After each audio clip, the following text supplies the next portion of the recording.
हाँ तो बच्चों, आज के लेक्चर के अंदर हम लोग बात कर रहे हैं एक नया chapter that is alternating current. काफ़ी इम्पोर्टेंट चैप्टर भी है और बाकी चैप्टर के कंपैरिजन में हम बोल सकते हैं कि ये चैप्टर जो है काफ़ी इजी भी है, ईजियर साइड की तरफ है। तो टेंशन लेने वाली कोई बात इस चैप्टर में तो मेरे को लगती नहीं है। मतलब अगर जेई में कोई क्वेश्चन आएगा तो वो आप इजीली इसको सोल्व कर देंगे। ठीक है, तो आइए बिना देरी करे हम लोग चैप्टर को स्टार्ट करते हैं। तो सबसे पहले तो हम ये देखते हैं कि जो करंट होती है वो दो तरह की होती है, डायरेक्ट करंट और एक अल्टरनेटिंग करंट। डायरेक्ट करंट को हम डीसी भी बोलते हैं, अल्टरनेटिंग करंट को हम एसी भी बोल सकते हैं।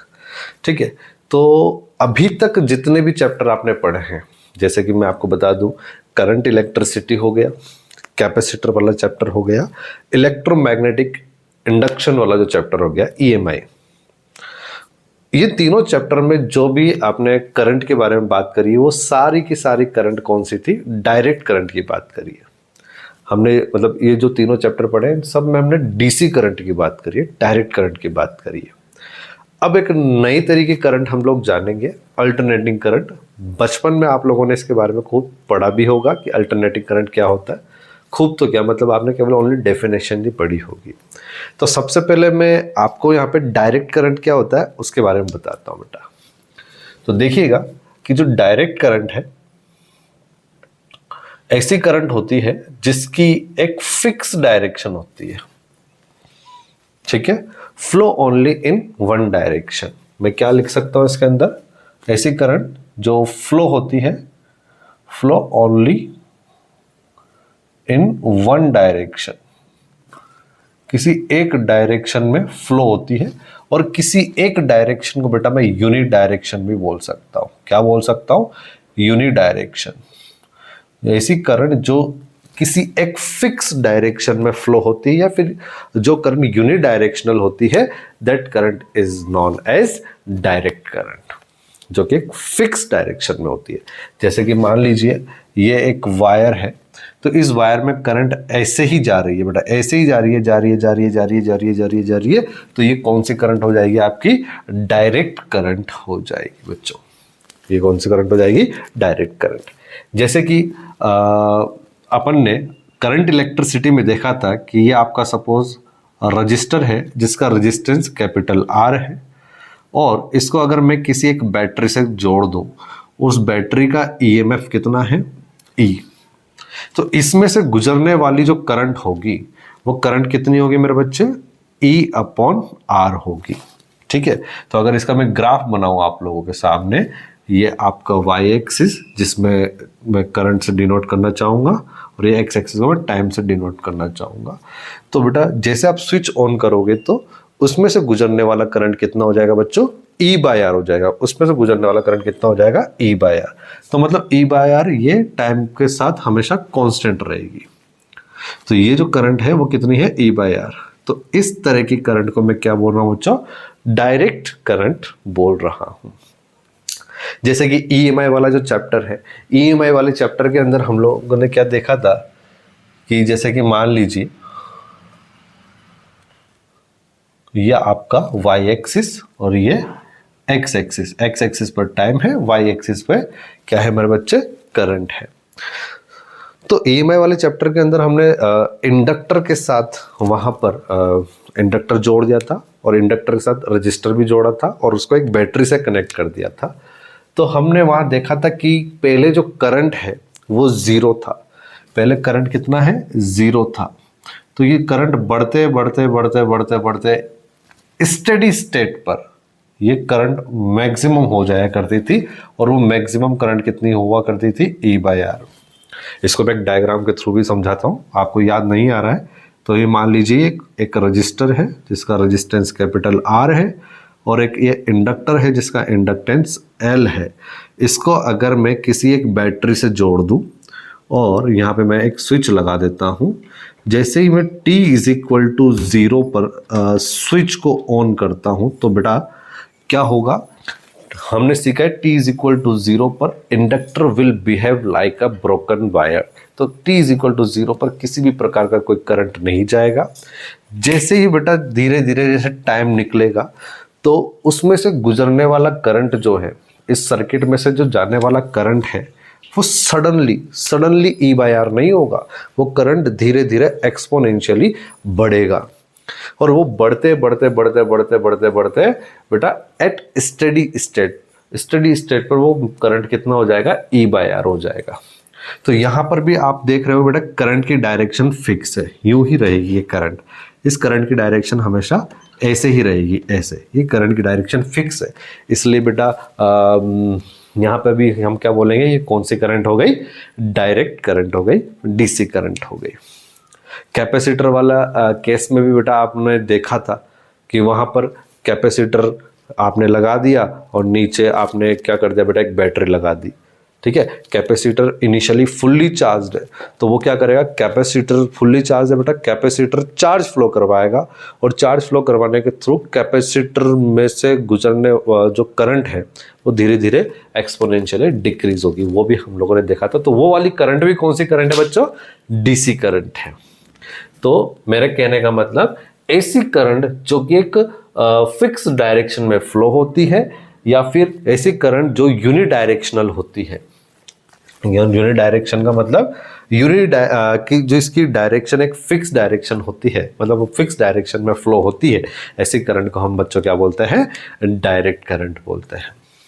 आई थिंक बेटा आपको यहाँ तक किसी को भी कुछ डाउट नहीं होगा, यहाँ तक आपको क्लियर हो गया होगा अच्छे से, ठीक है। अब हम बढ़ते हैं अल्टरनेटिंग करंट की तरफ। ओके, तो आई थिंक क्लियर हो गया होगा आपको यहाँ तक तो। हाँ तो बच्चों, डायरेक्ट करंट के बारे में हम लोगों ने देख लिया है। अब हम बात करते हैं मेरे बच्चे किसके बारे में, अल्टरनेटिंग करंट के बारे में। इसको हम ऐसी भी बोलते हैं बेटा। कौन सी करंट की बात कर रहे हैं, अल्टरनेटिंग करंट, जिसको हम ऐसी भी बोल रहे हैं, ठीक है। हमारे घरों में ये ऐसी करंट ही यूज आती है। ऐसी करंट मतलब इस तरह की करंट जिसकी डायरेक्शन टाइम के साथ चेंज होती रहती है, इस तरह की करंट को हम क्या बोलते हैं मेरे बच्चे, ऐसी करंट। याद करो मैंने डीसी में क्या बोला था, ऐसी करंट, ऐसी मतलब इस तरह की करंट जिसकी डायरेक्शन फिक्स होती है वो डायरेक्ट करंट होती है, ठीक है। और मैं एसी के बारे में ऐसा बोल रहा हूं, इस तरह की करंट जो अपनी डायरेक्शन टाइम के साथ लगातार चेंज करता रहता है। कभी इस तरफ की डायरेक्शन, मान लीजिए कोई करंट इस तरह थोड़ी देर बाद इधर की तरफ आ गया, मतलब ये करंट ऐसे बार बार को में कभी ऐसे, फिर उसके बाद ऐसे, फिर ऐसे, फिर ऐसे, बार बार को में अपनी जो करंट की डायरेक्शन वो चेंज हो रही है। तो इस तरह की करंट को हम क्या बोलते हैं मेरे बच्चे, अल्टरनेटिंग करंट बोलते हैं। तो लिखते हैं इसके बारे में, if direction of current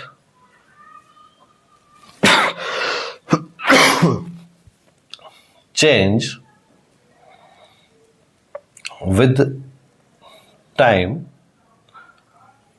then this current is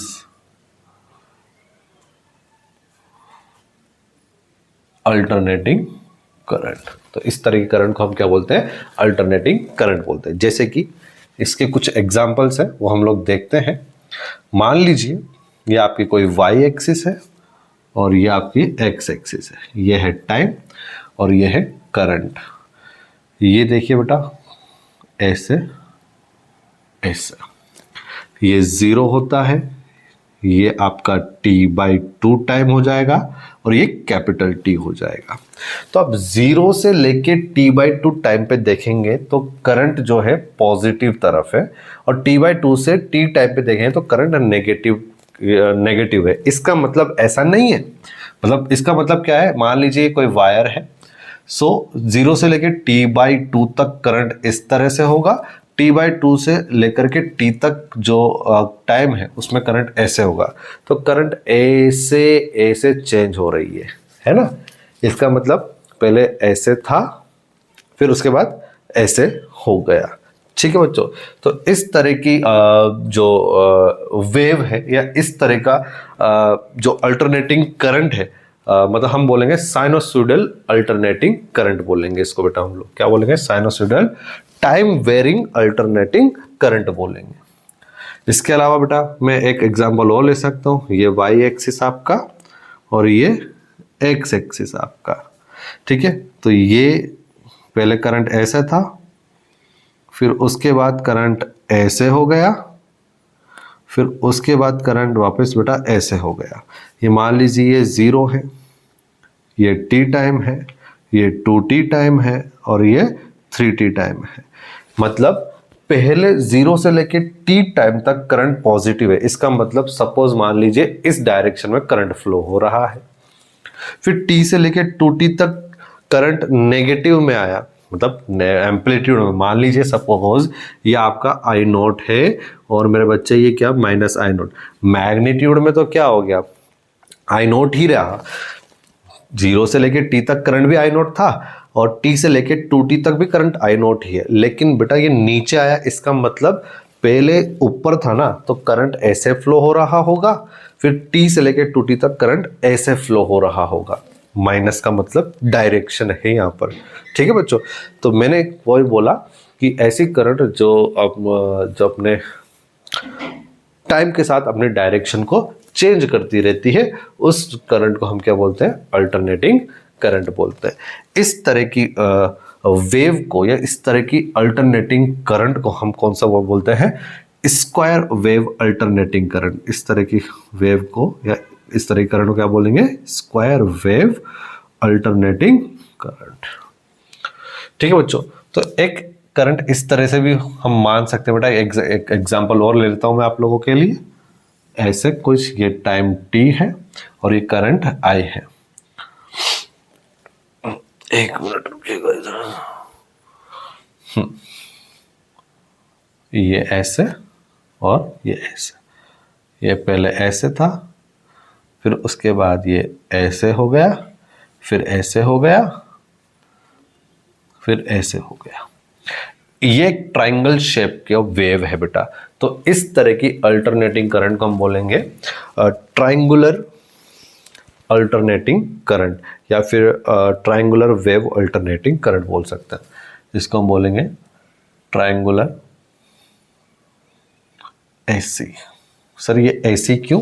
क्योंकि बेटा देखिए कुछ टाइम में करंट आपका ऐसे था, फिर मतलब ऐसे था तो मतलब प्लस पॉजिटिव डायरेक्शन में, जब ये नीचे आएगा तो ये क्या हो गया, उसकी डायरेक्शन चेंज हो गई।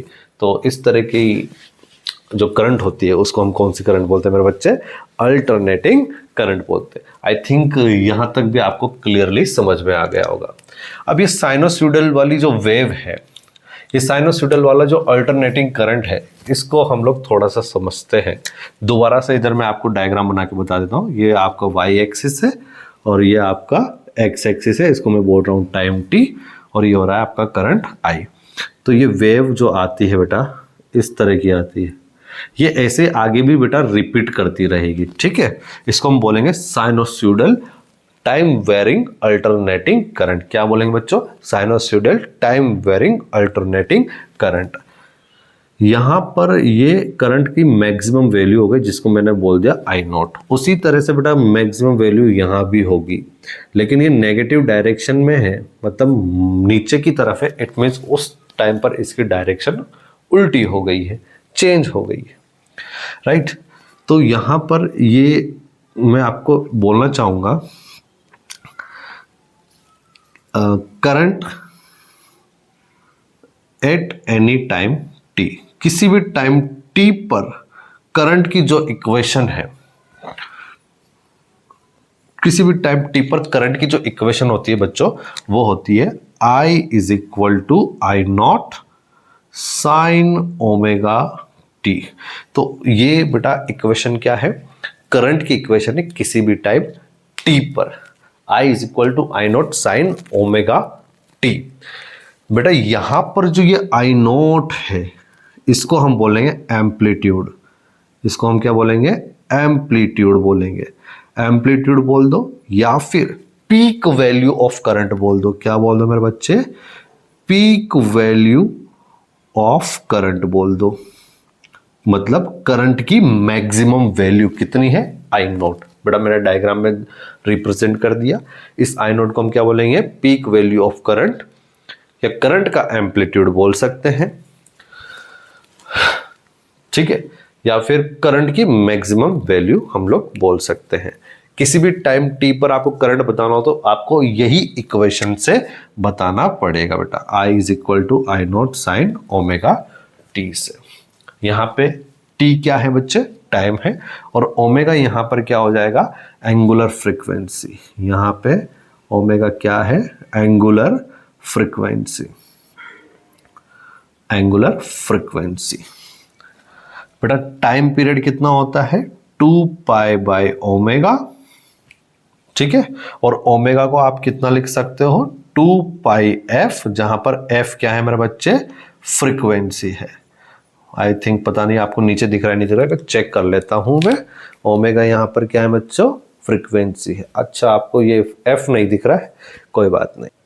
हाँ तो बेटा यहाँ पे फ्रीक्वेंसी एफ जो है मैं ऊपर लिख देता हूँ, एफ क्या है यहाँ पे, फ्रीक्वेंसी है, एफ फ्रीक्वेंसी। यहां पे मैंने बेटा दो चीजें लिखी है, एक तो क्या, टाइम पीरियड, टी का मतलब टाइम पीरियड, जिसका फॉर्मूला होता है 2 पाई बाय ओमेगा।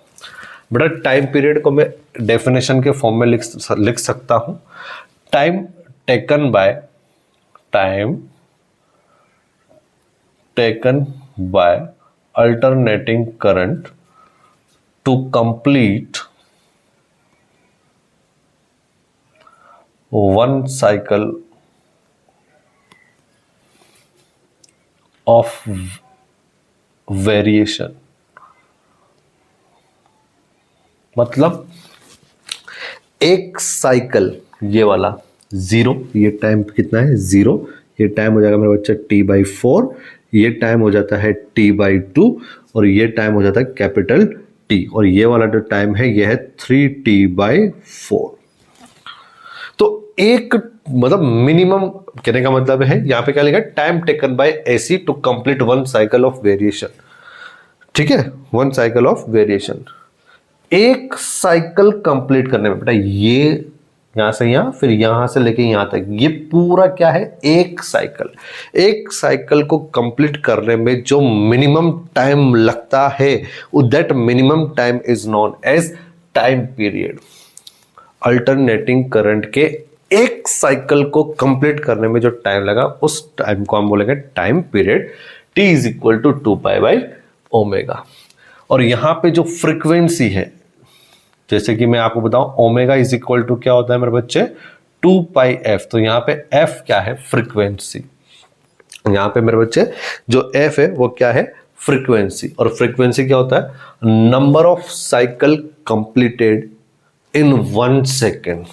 मैं लिख देता हूं बेटा, number of cycle completed, number of cycle completed by AC in 1 minute, sorry in 1 second. एक सेकेंड में number of cycle, number of cycle कितने कंप्लीट हुए हैं AC करंट के द्वारा एक सेकेंड में, उसको हम क्या बोलते हैं बेटा, फ्रीक्वेंसी। एक सेकेंड में मान लीजिए ऐसे कितने साइकिल बन गए, 2 साइकिल बन गए, तो फ्रीक्वेंसी कितने हो गए, 2 हर्ट्ज हो गई, या 2 पर सेकेंड हो गया।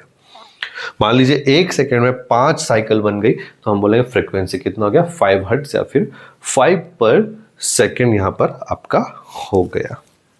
ठीक है बेटा। अब यहां पर जो ये अल्टरनेटिंग करंट है, alternating current generated by AC, एक मिनट रुकिएगा यार, ये क्या लिखा है, एक मिनट किसका बोल,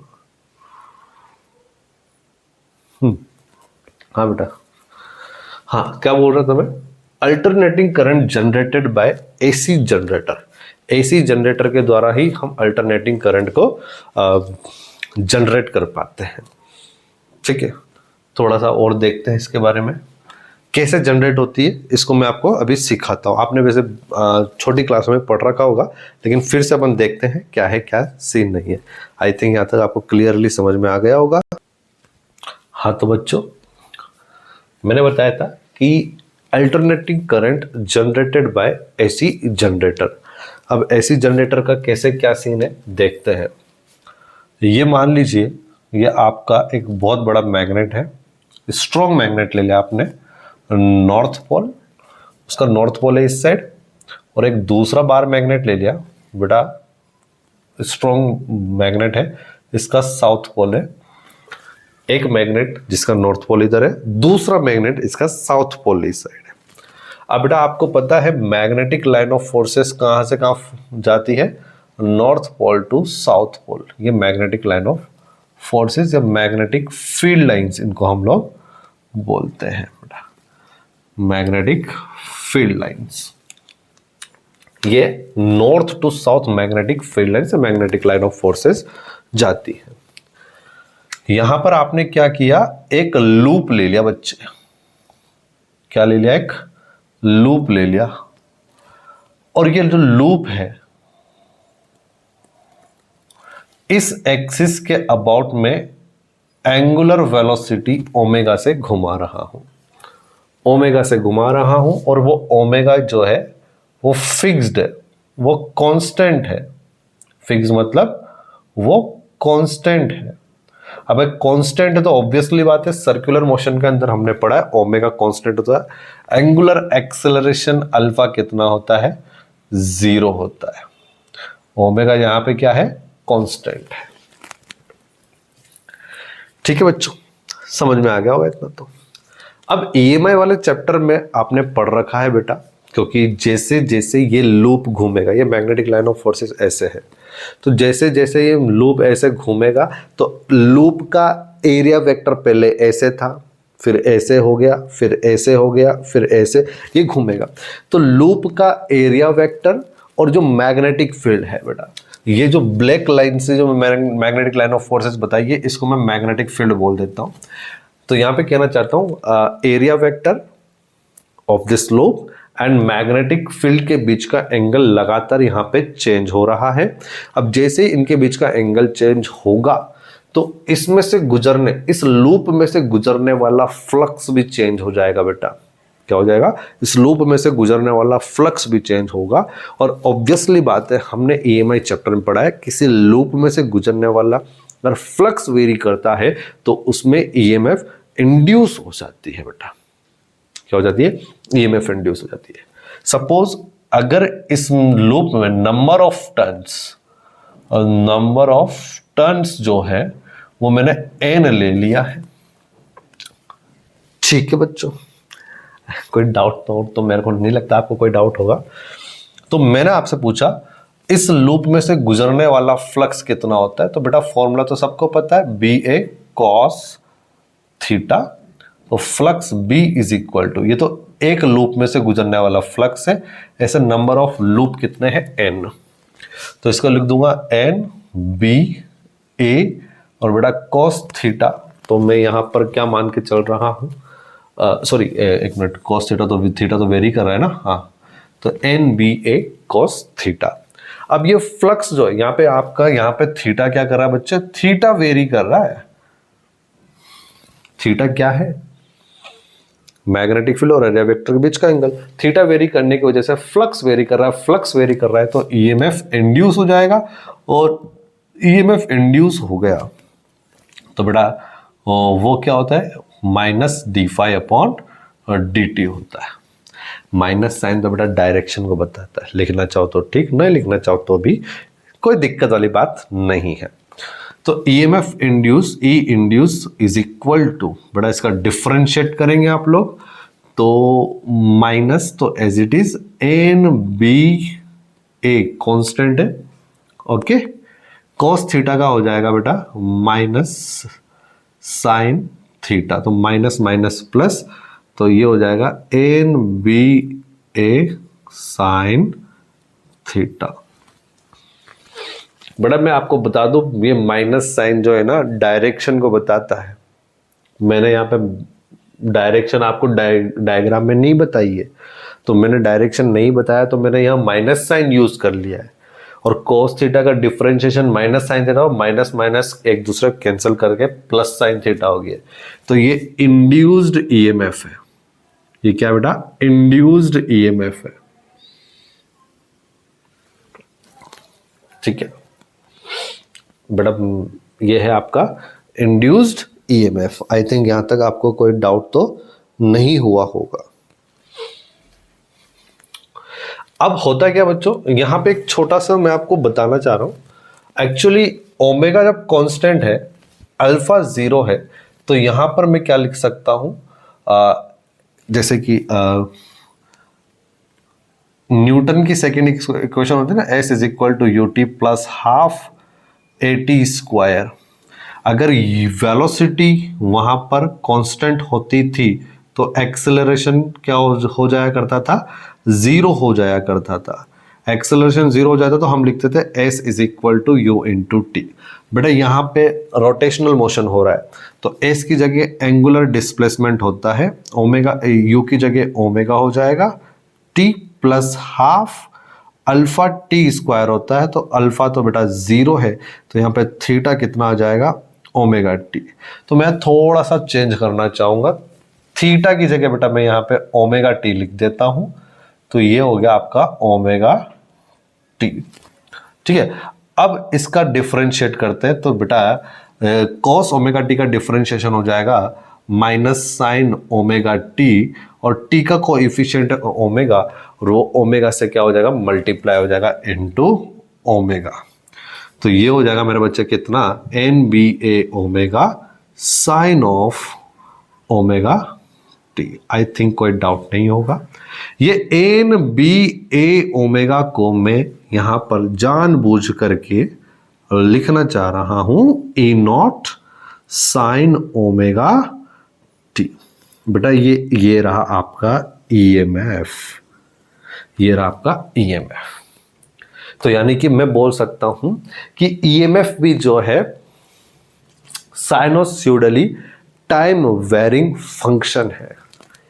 ईएमएफ भी कैसा है बेटा, जो ईएमएफ है वो भी कैसा है, साइनोसॉइडली टाइम वेरिंग फंक्शन। जिस तरह से हमने करंट की इक्वेशन लिखी थी ना, I is equal to I not sine omega t, हमने बोला था कि वहाँ करंट जो है साइनोसॉइडली टाइम वेरिंग करंट है, तो यहाँ पे भी हम बोलेंगे ईएमएफ जो है साइनोसॉइडली टाइम वेरिंग ईएमएफ है बेटा। आई थिंक कोई डाउट नहीं होगा।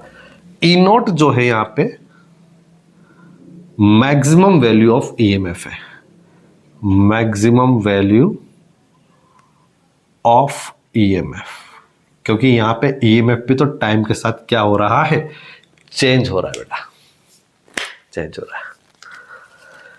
एक बात और, जैसे कि इंडिया के अंदर होता है क्या है, हमारे इंडिया में जो फ्रीक्वेंसी है वो 50 हर्ट्ज है।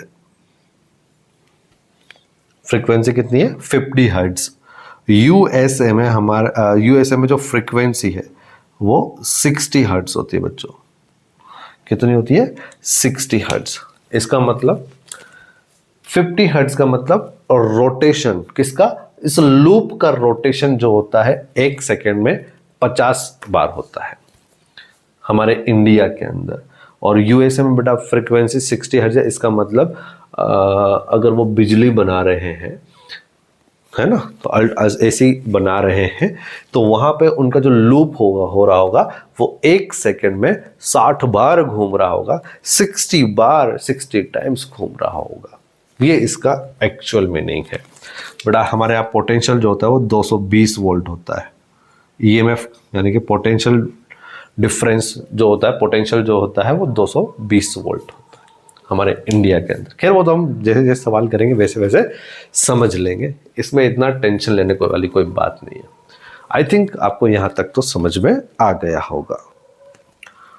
हाँ तो बच्चों, अभी हमने सीखा हमारे इंडिया के अंदर जो लूप होता है, मतलब कहने का मतलब फ्रीक्वेंसी जो है अल्टरनेटिंग करंट की फ्रीक्वेंसी वो 50 हर्ट्ज है। इसका मतलब है कि वो लूप जो है वो 1 सेकेंड में 50 बार घूमता है। और यूएसए के अंदर अगर देखा जाए तो 1 सेकेंड में वो 60 बार घूमता है। पोटेंशियल जो है, वोल्टेज जो होता है हमारे 220 वोल्ट का आता है, और यूएसए में बेटा 110 वोल्ट का वोल्टेज होता है, पोटेंशियल होता है। तो मैंने यहाँ पे आपके लिए एक सवाल लिखा, V is equal to 200 sin 400 pi t. Find instantaneous voltage at t is equal to 1/800 second. कभी इस तरह का वर्ड देखने को मिल जाए इंस्टेंटेनियस वोल्टेज, इसका मतलब है ये जो आपको इक्वेशन दी गई है वोल्टेज की, इसके किसी इंस्टेंट पर वैल्यू क्या होगी उसको हम बोलते हैं इंस्टेंटेनियस वोल्टेज। क्या बोलेंगे बेटा? Value at an instant, at an instant, value at an instant of alternating voltage, of alternating voltage. Alternating voltage के, ये बेटा अल्टरनेटिंग वोल्टेज है, sinusoidal time varying alternating voltage है बेटा, उसके किसी इंस्टेंट पर जो वैल्यू होगी उस को हम बोलेंगे इंस्टेंटेनियस वोल्टेज। अगर यहाँ पे करंट वर्ड यूज कर देता मैं और यहाँ पे ये आई लिख देता तो बेटा ये क्या हो जाता आपका? इंस्टेंटेनियस करंट होता। उसका भी सवाल करेंगे। तो बेटा देखिए क्या करेंगे इसको, तो V is equal to 200 sine 400 pi into T. T की वगैरह आप क्या पुट कर दो 1/800। छोटे मोटे सवाल है बेटा, इतना टफ नहीं है। तो बेटा ये 2 बार π/2 साइन π/2 की वैल्यू होती है 90 और ये वोल्टेज आ गया 200 वोल्ट का वोल्टेज आ गया, 200 वोल्ट का पोटेंशियल आ गया बेटा ये। ठीक है बच्चों, पोटेंशियल समझते हो ना? पोटेंशियल नाम की चीज नहीं होती, पोटेंशियल डिफरेंस इंपॉर्टेंट है हमारे लिए, है ना? पता तो है ना? ये तो बड़ा अच्छे से सिखाया था करंट इलेक्ट्रिसिटी में, पोटेंशियल डिफरेंस। ठीक है बेटा। अच्छा नेक्स्ट एक सवाल और करते हैं।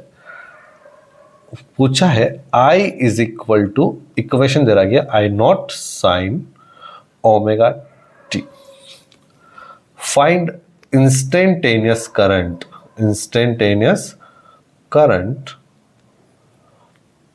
एट टाइम t/8 पर, t/8 पर। ठीक है बच्चों, तो कैसे?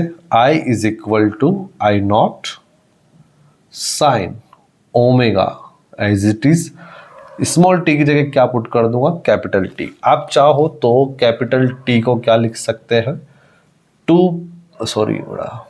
बड़ा हमको पता है, मैं आपको इधर लिखा देता हूं, ओमेगा इज इक्वल टू 2π/कैपिटल टी होता है। तो टी को आप क्या लिख सकते हैं? 2π/ओमेगा लिख सकते हैं। लिख दीजिए, कोई ऐसा कोई दिक्कत वाली बात नहीं है बेटा। ओमेगा एज इट इज है ना। अब ये स्मॉल टी की जगह क्या आ जाएगा? t/8 आ जाएगा, या फिर ओमेगा को आप 2π/कैपिटल टी लिख दो, जैसे आपकी इच्छा, जैसा आपको समझ में आए वैसा। आई नॉट साइन, इसको 2π/कैपिटल टी इंटू t/8। टी से टी कैंसिल, 2 से ये 4 और बेटा ये हो गया आपका I is equal to I not π/sin π/4 की वैल्यू होती है 1/√2।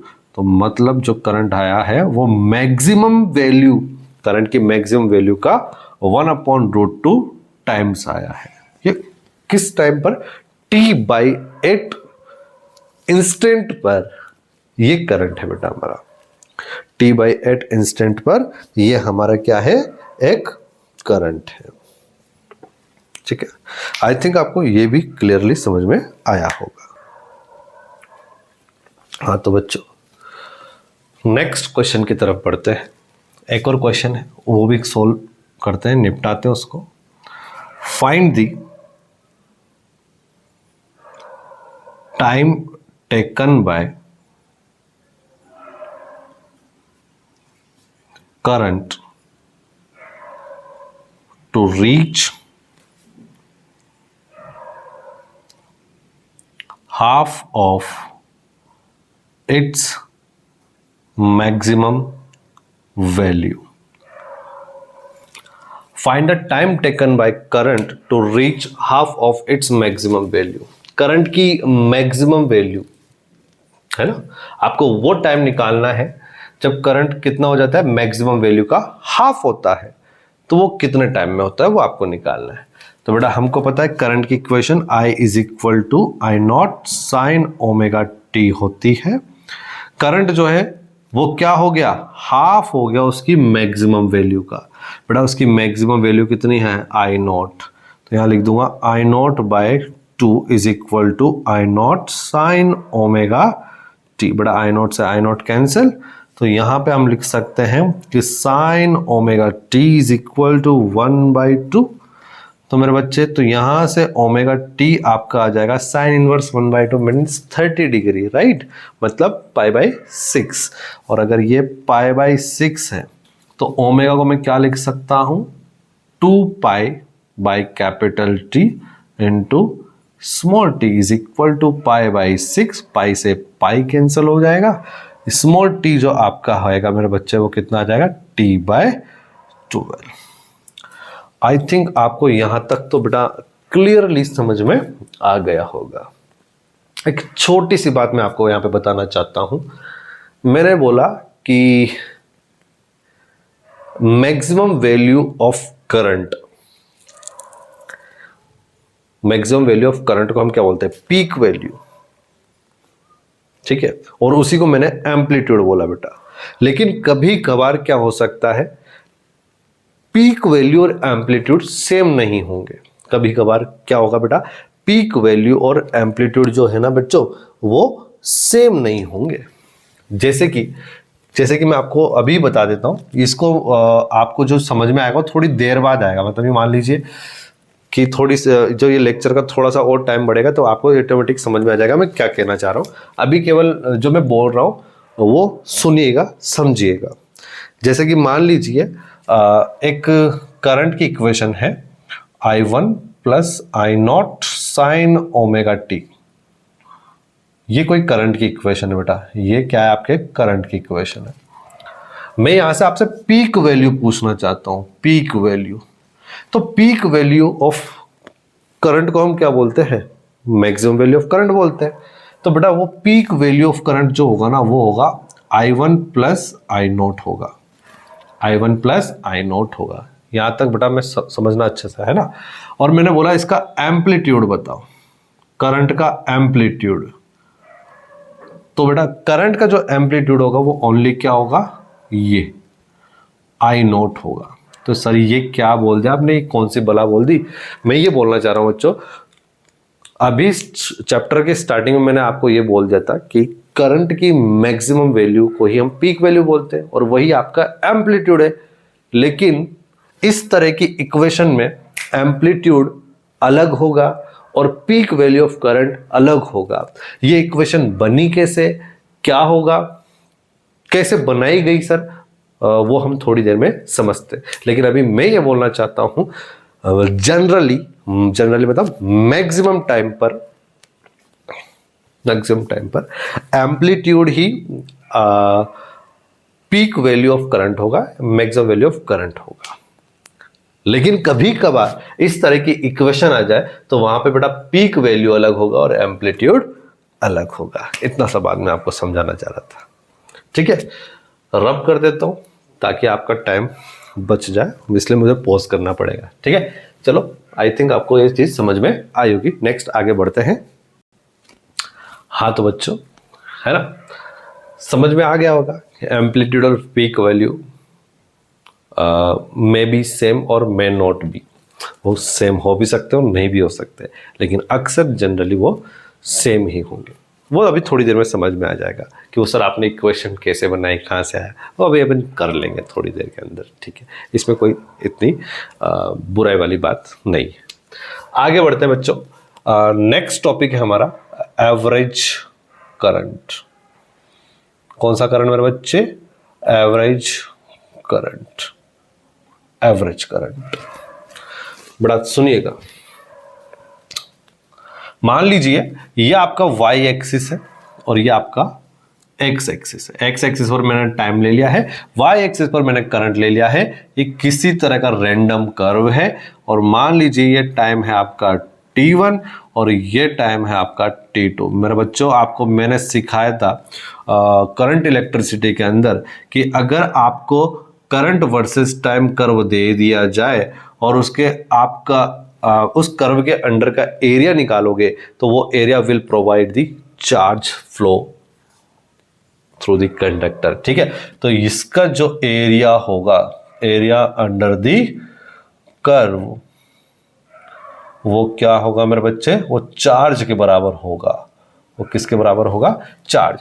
तो और इस एरिया अंडर द कर्व को बेटा मैं इंटीग्रेशन के टर्म में लिखना चाहूं तो वो क्या होता है, integration of I into I dot D T होता है। बड़ा टाइम लिमिट लगा देंगे हम लोग t1 से लेके t2, यही आपका क्या होगा, चार्ज Q होगा। यही आपका क्या होगा मेरे बच्चे, चार्ज Q होगा। समझे, समझते बेटा। यहां पर मैं आई एवरेज डिफाइन कर रहा हूं, I average is equal to कितना चार्ज फ्लो हुआ। तो सपोज बेटा Q चार्ज फ्लो हुआ अपॉन कितने टाइम में, बड़ा वो टाइम कितना हो गया t2 माइनस t1, इतने टाइम में चार्ज फ्लो हुआ। आई थिंक बड़ा समझ में आ गया आपको। ठीक है, तो मैं इसको ऐसे भी लिख सकता हूं क्या, I average is equal to Q को मैंने क्या लिख दिया मेरे बच्चे, integration of I D T, t1 से लेके t2 लिमिट लगा दिया अपॉन, बड़ा मैंने इसको लिख दिया कितना, t2 माइनस t1। बड़ा ये आई एवरेज को मैं इस तरह से लिखना चाहूंगा। और ये ऑलरेडी बेटा हम आई करंट एवरेज ऐसे ही नहीं, कुछ और चीज का एवरेज लिखते हैं तब भी हम ऐसे ही लिखते हैं, तब भी हम ऐसे लिखते हैं। अपन ने कई बार लिखा भी है, आपको याद नहीं है, हमने लिखा भी है, वर्क एनर्जी पावर वाले चैप्टर में भी लिखा है। ठीक है, आगे देखते हैं एवरेज पावर। ठीक है, तो देखिए सुनिएगा, इसको मैं और अच्छे तरीके से अगर लिखना चाहूं तो बच्चे ये हो जाएगा, I average is equal to integration from t1 से लेके t2 I dot D T divided by, क्या बेटा t2 माइनस t1 को मैं ऐसे लिख सकता हूं क्या, इंटीग्रेशन ऑफ dt, और ये हो जाएगा t1 से लेके t2। क्या बेटा मैं ऐसे लिख सकता हूं, d से ये इंटीग्रेशन उड़ जाएगा तो क्या आएगा, t2 माइनस t1 ही तो आएगा। इस t2 माइनस t1 को मैंने ऐसे लिख दिया, कोई दिक्कत वाली बात नहीं। तो आपकी बुक्स में बेटा इस तरह का आप लोगों को एवरेज करंट देखने को मिल जाएगा। ये था बेटा आपका एवरेज करंट। और ये वाली जो टर्म है integration of I D T, इसी को मैं बोल रहा हूं एरिया अंडर द कर्व, जो क्या बताएगा आप लोगों को कि किसी कंडक्टर में उस टाइम ड्यूरेशन पर t1 से लेके t2 टाइम ड्यूरेशन पे कितना चार्ज फ्लो हो रहा है। आई थिंक बड़ा आपको क्लियरली समझ में आया होगा। आगे बढ़ते हैं, इसको और अच्छे से समझते हैं, एक क्वेश्चन के थ्रू समझने की कोशिश करते हैं। बड़ा क्वेश्चन जो है वो ये बोल रहा है कि मान लीजिए ये आपका एक कर्व है कुछ इस तरह से। बड़ा इसको मैं इस कर्व को थोड़ा सा अब ध्यान से देखिएगा, मैं इसमें थोड़ा सा और अच्छे से बताना चाहता हूं। ये टी है और ये करंट है, साइनोस्यूडली फंक्शन ऐसा, sinusoidal function, time varying sinusoidal alternating current बोलेंगे इसको। बेटा ये जीरो यानी कि एक टाइम पीरियड में, मतलब कहने का मतलब मेरा एक साइकिल जितने टाइम में कंप्लीट होती है that time is not time period. तो ये एक साइकिल जो है कैपिटल टी टाइम में कंप्लीट हुई है, कैपिटल टी। और कैपिटल टी क्या होता है मेरे बच्चे, 2 पाई बाय ओमेगा होता है, 2 पाई बाय ओमेगा। ये तो पता है आप लोगों को। ये टी है तो ऑब्वियसली बात है ये वाला जो टाइम है ये कितना है, ये t/2 है। ये t/2 का ये वाला टाइम कितना है, ये t/4 है। ये t/2 है, इसमें और कैपिटल टी के बीच का जो ये वाला टाइम पीरियड है ये कितना है मेरे बच्चे, ये 3t/4 है। अच्छे से समझ लीजिएगा, बच्चे कंफ्यूज होते हैं इसमें टाइम पीरियड के, इसमें वैसे होना नहीं चाहिए, अच्छे बच्चे आप तो, है ना। ठीक, आपसे पूछा गया आई एवरेज फाइंड आउट करना है फ्रॉम ड्यूरेशन जो है t is equal to 0 to t is equal to capital T, और capital T means 2 pi by omega. इसमें आपको एवरेज करंट फाइंड आउट करना है। बड़ा इंटीग्रेशन का अच्छा खासा रोल है, तो समझना इसको अच्छे से। ये क्वेश्चन है। तो आई एवरेज हम लोगों ने लिखना सीखा है। क्या सीखा बेटा आई एवरेज लिखना, इंटीग्रेशन आई डी टी, और बेटा और सॉरी बेटा मैंने आपको आई तो लिखा है नहीं, और बेटा लिखा है क्या नहीं आपको पता है यार कि ये जो equation sinusoidal time varying alternating current, इसकी इक्वेशन तो सबको पता है, I is equal to I not sine omega t. ये स्टार्टिंग में ही लिखवा दी थी बेटा, मैंने स्टार्टिंग में ही लिखवा दी थी जब हम अल्टरनेटिंग का इंट्रोडक्शन देख रहे थे, उस टाइम लिखवा दी थी, है ना। डोंट वरी, आपको इक्वेशन दी गई होगी क्वेश्चन में, ठीक। सो बेटा आई की जगह लिख दूंगा आई नॉट साइन ओमेगा टी।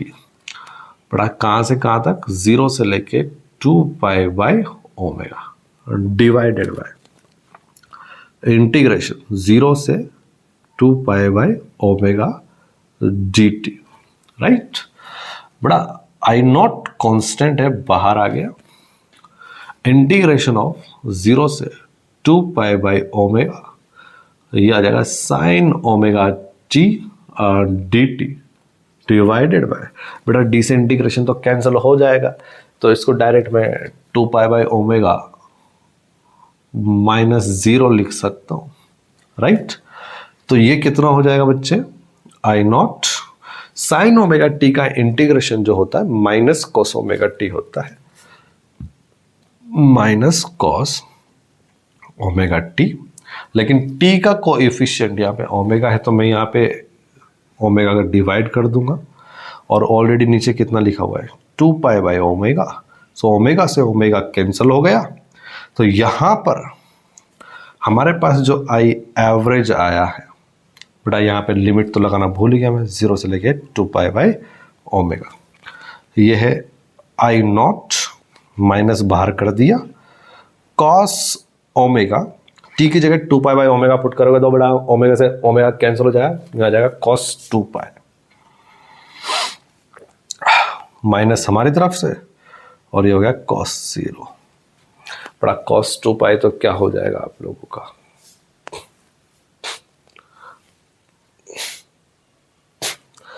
एक मिनट में पानी पी लो यार।